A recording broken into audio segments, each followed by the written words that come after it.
Umar bin Khattab. Kita ingat bagaimana Umar bin Khattab itu ketika masa jahiliyah yang namanya bunuh orang tidak terbatas, bahkan anaknya sendiri itu dikubur hidup-hidup, tapi bisa menjadi manusia yang mulia. Kita lihat Sayyidina Umar bin Khattab itu bisa menjadi manusia yang paling dekat dengan Nabi. Bahkan ketika meninggal dikuburkannya juga di samping Nabi. Mulia. Sebelumnya mungkin ahli maksiat, sebelumnya keras, sebelumnya menzolimi, sebelumnya bunuh, belum banyak dosa yang dilakukan.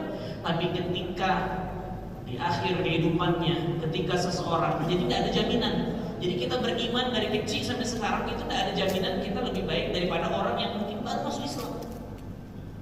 Ketika orang tersebut punya kesungguhan yang lebih besar daripada kita. Kita ini dari kecil sudah Islam.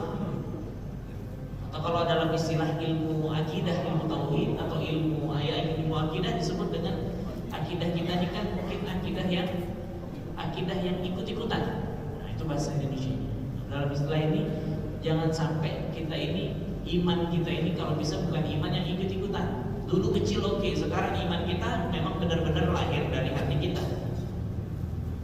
Tapi orang yang mendapatkan hidayah dari sebelumnya belok, dari sebelumnya jauh, kemudian mendapat hidayah, ternyata ini adalah salah satu bentuk rahmat Allah. Jadi Allah nggak batasin. Dulunya mungkin bukan seorang yang taat, dulunya mungkin tadi bahkan bukan orang Islam sebelumnya.